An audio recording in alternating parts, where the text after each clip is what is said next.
6.12 webinar. Let's jump right in.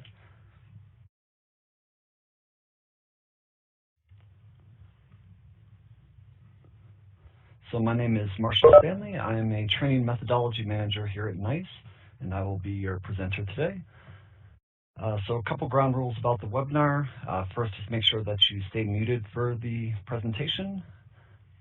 And second, if you need to communicate with me or ask questions, just make sure to do those in the chat window. Or you can also do that in the learning community for NICE Engage in NICE Dojo. As you guys all found out from registering for this webinar, things are actually a little bit different with the new LMS. I hope you all have had a chance to go in and look around at Dojo to see what's all in there, because there's actually a lot of good information, a lot of good content. One of the things that we're going to be doing is uploading the questions and answers, basically creating an FAQ using the NICE Dojo in this NICE learning community. So if you actually go into Dojo, you can go into the topics, webinars, Q&A, and then this particular webinar, and actually just post questions in there. This is going to be something that's going to be an ongoing, basically an ongoing Q&A session. So even after the webinar is done, if you continue to have questions about Engage 6.12, feel free to go on there and post your questions, and we'll get a discussion going. That's really what the point is of a learning community, is to share knowledge. One note, just like in previous versions, there is a release notes for NICE Engage 6.12. It contains a lot of the same information that we're going to cover in the webinar, but it does actually have additional details about some of the limitations of this version. So again, feel free to find that release note. It is available on ExtraNICE.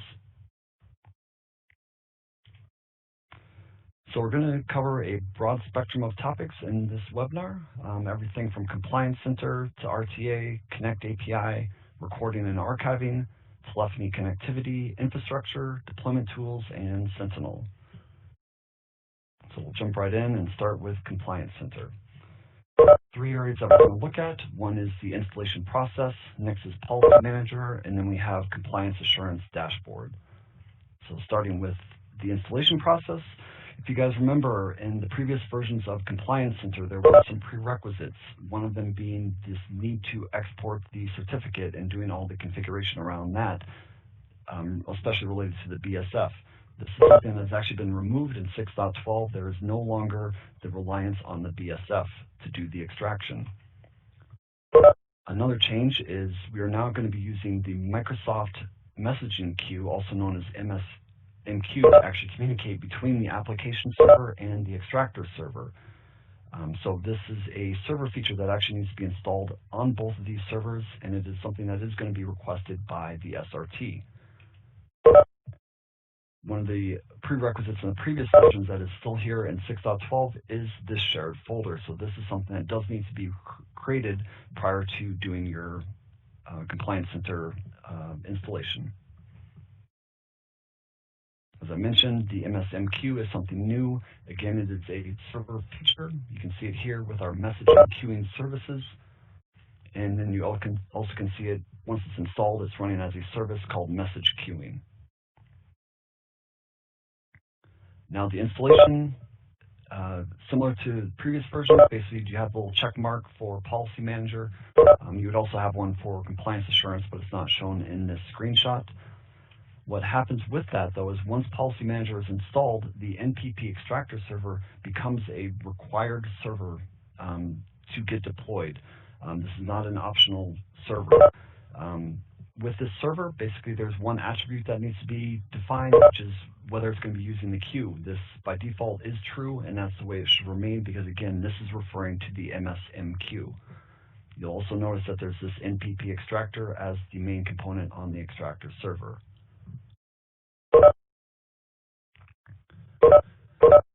In 6.10, one of the things that you found is you had to do this configuration with the NICE superuser, the password, and the certificate. This is something that's no longer there in 6.12. It got removed because we basically are no longer using the certificate, so we don't need that additional steps.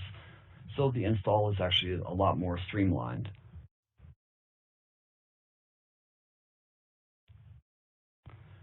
configure the shared folder.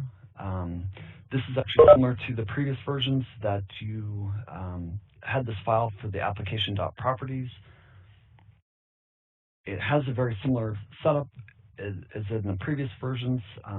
Basically, it requires the host name and the folder name of our shared folder, but you will notice that the actual formatting is a little bit different because it removed references to the DSF.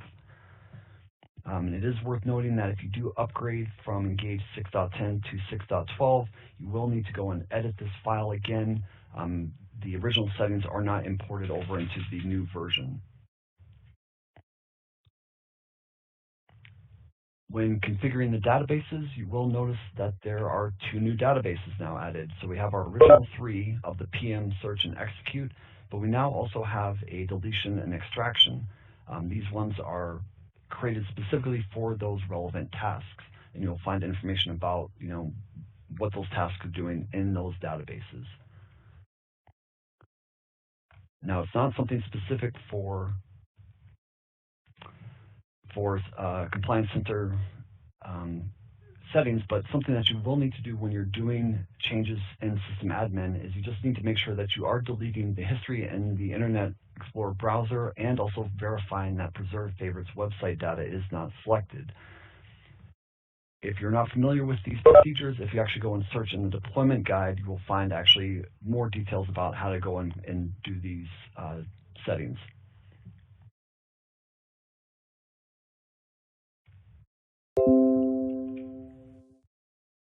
And just like in the previous versions, when you go and install Compliance Center, you need to make sure you have the appropriate licenses and that they are added to the license manager. So post-installation, what you're going to end up with is on the application server, you'll have this nice extraction service. And then on the extractor server, you will have the nice playback administration and the NPP extractor service. Now, you'll note that the nice playback administration, this is basically the same one that you'll find on the regular application server. It has a very similar function in terms of using the locate to find the media and then helping to stream it to the shared folder location.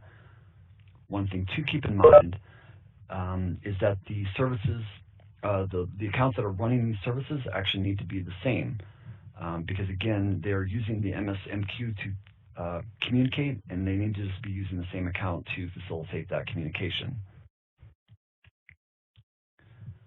Now, there are some known limitations if you're doing an upgrade from some of the previous versions. For example, for 6.10, for the extraction policies, policies that were completed but prior to the upgrade cannot be viewed, and also reoccurring extraction policies are also no longer active. If you are upgrading from 6.10, the limitation is more severe because basically you need to go and delete all of the existing policies before you do your upgrade. For that particular process, it's something that you're actually going to need to contact NICE Services to get additional information about how to actually do that deletion. Now, again, there are some other limitations with doing these upgrades, but this is just a high-level overview. If you are going to be doing an upgrade, I would highly recommend reading the release notes because it has a lot more details about some of these limitations that you may encounter. Now, looking at the user interface directly, this is actually an update from Engage 6.10 SP2 with the deletion policy.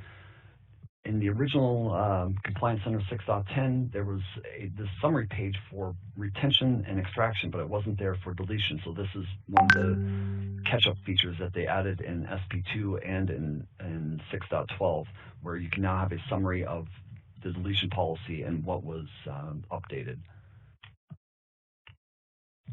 Now, a lot of new features in the Policy Manager. As we talked about before, there are the new databases for extraction and deletion. We're now extracting media using the extractor server, which we talked about before. And what this actually facilitates is now a large-scale extraction. In 6.10, our limitation was 20,000 interactions per day could be extracted, but using the new extractor server, it is now 300,000 interactions a day, so a significant increase in what the capabilities are. Another change is in the previous versions, we were actually extracting WAV files. We are now extracting an MP4 in 6.12. And then last, we have a new recovery mechanism. So as you guys know, some of the policies actually would potentially take days to complete. What could happen is if a service crashed during this time, it was basically much tougher for us to recover. But with the 6.12, we now have a better recovery process to identify the last point that was stopped and continue the process from the same point. Online help. This is basically something that was missing in 6.10. It was there for compliance assurance, but they've now just made it also available in Policy Manager. And now moving on to compliance assurance. There are some changes actually to the UI enhancements, which is really what all these other bullets are, with the multiple dashboards, being able to share widget details by email, exporting a CSV for recording consent violations, and task status notification. So let's take a look at these. One of the things that we had in the previous versions is basically you really only had a single dashboard. But what we have now in 6.12 is an ability to actually switch between up to 10 personalized dashboards. So what you will see is where it says actually this load dashboard here, there would actually be a button that says save your dashboard. If you have already created one, basically you will now have this option to load a previously created dashboard to again give you different views of the data. What this looks like is if you load it, you will see that you have this out-of-the-box default dashboard, but you also have other ones that have been created. You have options to load it or delete it. So again, gives you a lot more flexibility in terms of what what dashboards and what data that you can see. Another one is sharing widget details. So if you click the three buttons for any of the widgets, you're going to have this option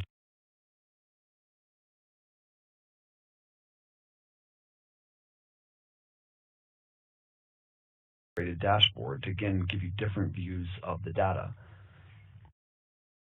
What this looks like is if you load it, you will see that you have this out-of-the-box default dashboard, but you also have other ones that have been created. You have options to load it or delete it. So again, gives you a lot more flexibility in terms of what what dashboards and what data that you can see. Another one is sharing widget details. So if you click the three buttons for any of the widgets, you're going to have this option to share via email. What this actually creates is an EML file, which is basically a generic email file that can be opened by most mail clients, such as Outlook, which is good for us. And then once it's open, it's an email at this point. You can go and add text, so you can add your own observations about this data and send it to whatever recipients you want. Exporting a CSV file.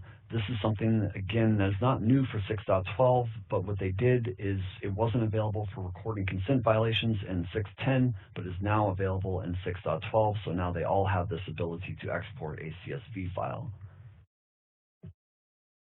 Very easy to do, just click the three buttons and then export CSV. And then the last one is the task status notification. What this does is at the top of the window, you'll actually get a notification about what is occurring with these tasks, whether they are running, completed, or they failed. And give me just a moment to review the chat.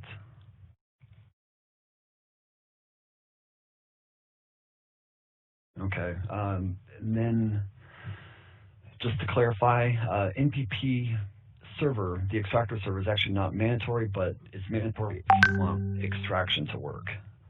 So that is good clarification.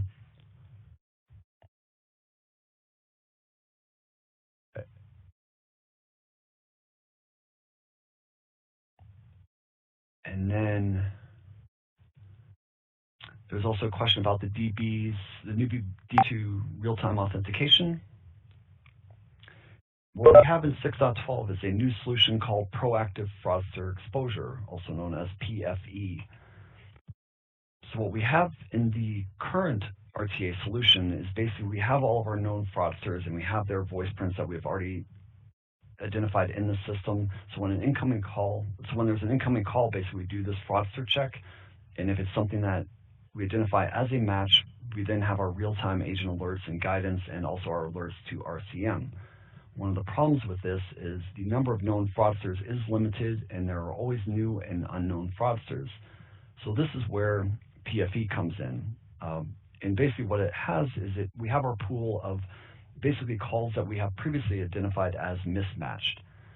So we have an algorithm that goes through and it takes these voice prints that match, and it goes in and it clusters them. It puts them into these groups, and you can see here under our folders of fraudster 1, 2, and 3, or potential fraudsters. So at a high level, what this does is it goes and it groups these same voices that are appearing in different accounts.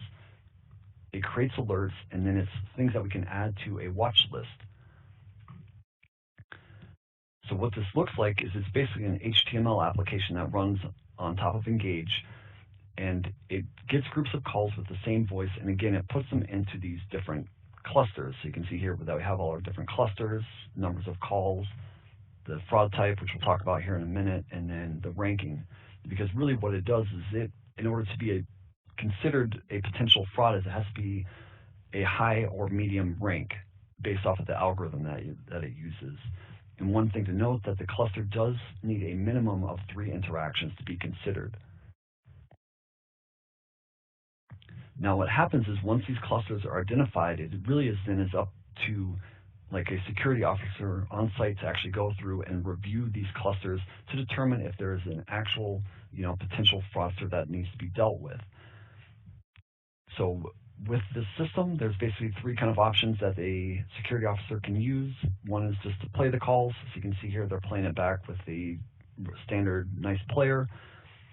If they identify that this is a potential fraudster, they have this little plus button, which would then go and add them to the watch list, or they can just go and delete this interaction from the cluster because they determine that it's not relevant, it's not a good sample, anything along those lines. You also had the ability to actually just completely discard the cluster as well. There was a button up at the top, but it didn't show that. So in terms of the fraudster behaviors, there's 2 things that this algorithm can help categorize, is whether it is a widespread or a targeted attack. A widespread is one where the same person is trying to get into multiple accounts, and targeted is where the same person tries to get into the same account multiple times. So that's, again, something that is determined based off of this algorithm that PFE is using. Now, the solution is not a real-time solution. There is a job that goes and synchronizes everything that runs once a day. And you can see here that we have our sync button. So generally what would happen is it would run once a day and present new potential clusters to the security officer to go and review. One of the things that can happen, though, is there may be scenarios where the sync, they want to actually not sync it. And what would be a scenario for that is if you remember that a cluster needs to have potentially 3 interactions to be considered a cluster.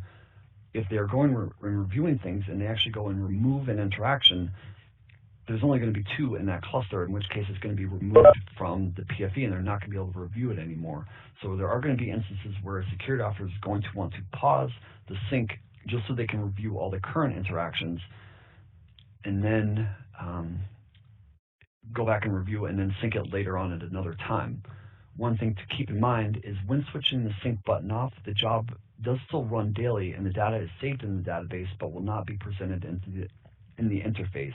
So it doesn't actually stop sort of the back-end process, it only stops what the security officer may see on the front end.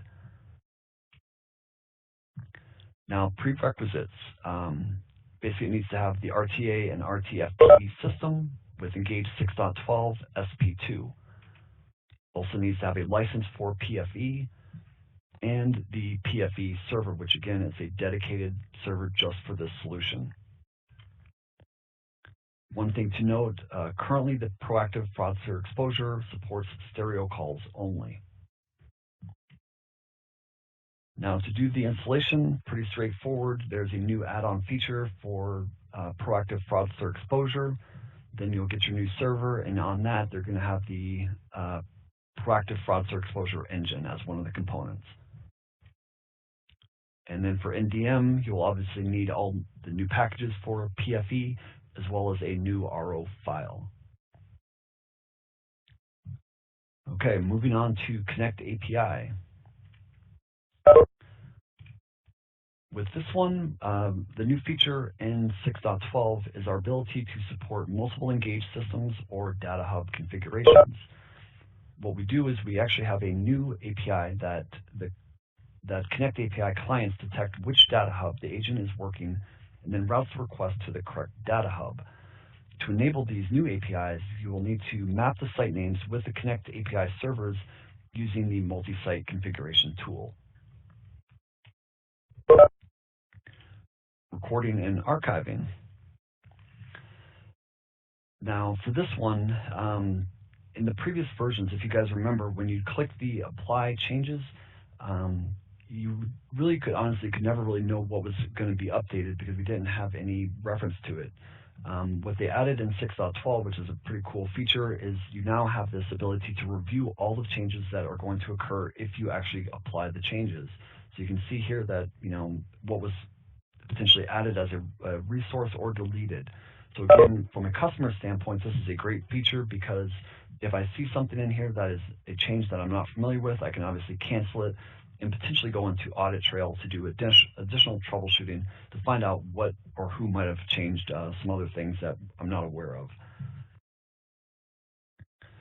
For archiving, a couple of different changes here. In previous versions, IBM COS S3 API did not support extend retention. That has now been added in Engage 6.12. For Ease S3 support, this is actually a Dell platform. This is now something that has been certified by us. Also note that this feature is also available in Engage 6.7 and 6.10 with specific service packs. And last, we now support IBM Tivoli Client 7.1.8.4. This is something because the current version is end of life by IBM, and so and this client will actually support error and loggers. One last thing for the archiving is we now have HTTPS support for Hitachi Content Platform, or HCP. Here's what the UI looked like in 6.10. Here's what it looks like now in 6.12, and you can see that you have the archiving is we now have HTTPS support for Hitachi Content Platform, or HCP. Here's what the UI looked like in 6.10. Here's what it looks like now in 6.12, and you can see that you have the connection type with a drop down for either HTTP or HTTPS. And similar to before, this is also a feature that is available in 6.7 and 6.10 with specific service packs. Moving on to telephony connectivity. Similar to previous versions, there's always going to be new and enhanced integrations that we offer. One of the things that has been changed from an optimization standpoint is the CTI configuration. Basically, what they have done is work on the config cache.xml to improve the memory consumption and just overall performance optimization. We now support Avaya Oceana. We also work with Genesis CTI to use TLS to secure the connection between the Genesis T server and the Engage system. We also work with ZipRecord to allow end-to-end encryption for the recorded stream using TLS and SRTP. And the last one is Acme, version 8.0. This is actually something that's a bigger change, not just to Acme, but now in all of our active recording solutions, whether it's active Cisco or DMCC, we are only going to be allocating using even ports. There's sort of this limitation that was identified with Acme where there's these violations that we really just couldn't use numeric sequence of ports, and so we're only going to be using even. This doesn't necessarily affect us on our side, but it will impact customers, especially if they're doing a potential upgrade where they now need to allocate a larger pool of ports for us to use, because now we can only use the even numbers and not odd as well. So moving on to infrastructure, look at IT security, SQL always on, and SQL Server analysis services separation from Data Mart. So for IT, pretty simple. We now support VMware Horizon 7.5. For McAfee, it's now we're supporting endpoint security 10.5.x. For SQL Always On, and this is only for regular environments, not MVC. You can see here that we have an option for SQL Always On. If we select it, we now have an option to fill in our database, Data Mart, and analysis services information. For the separation, what this looks like is basically, if you guys remember in the previous versions, whenever you would install a Data Mart, you would always have the analysis server as one of the components. We now have an ability to actually separate the Data Mart from the analysis server. This does require a dedicated machine for the analysis server. A couple of different topologies that we do support is one is you can have, in the green you have basically your SQL server and then you have your analysis server. You also have an ability to have a SQL cluster and then a single analysis server, or you can have them both clustered. You have basically the same topologies, but now in a MVC environment. Now, what this is something that could be installed as either part of a clean installation or it can be part of an upgrade in an expansion mode. Now, this change does affect certain jobs that in the system, because basically you're now dealing with the cubes, population job, business data, and a number of other ones. These are things that are going to be taken care of as part of the actual separation, but it's something that you as the engineers will want to pay attention to, especially when you're doing your ITP, to make sure these specific tasks are running correctly, because again, they're now pointing to basically a different server, so we just need to make sure that everything is going smooth after the upgrade.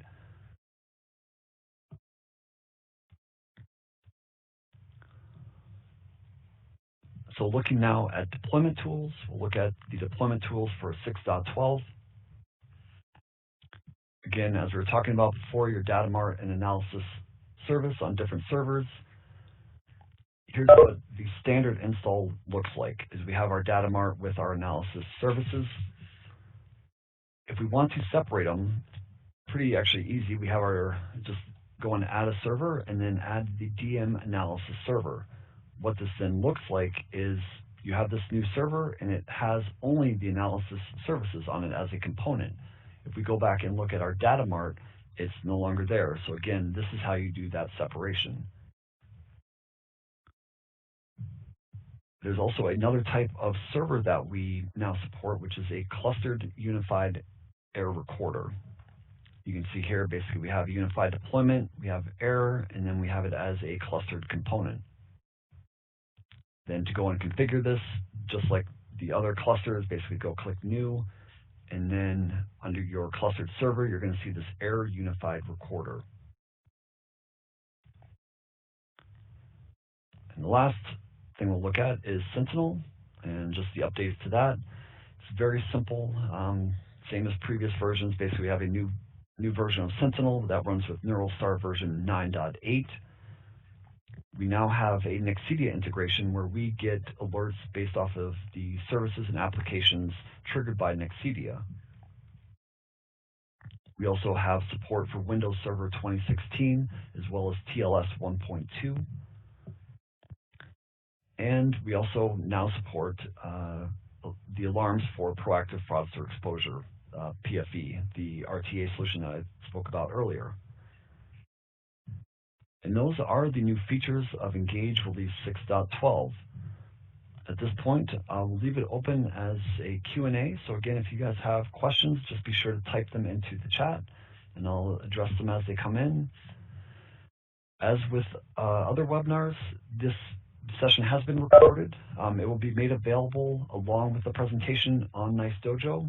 So again, just check in a couple days, and all that information will be in there. And again, the NICE Dojo is going to be an ongoing Q&A session really for Engage 6.12.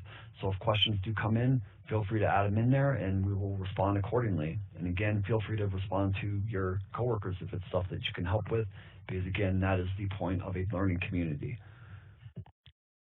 And with that, thank you everyone for attending. I'll stick around to answer some questions.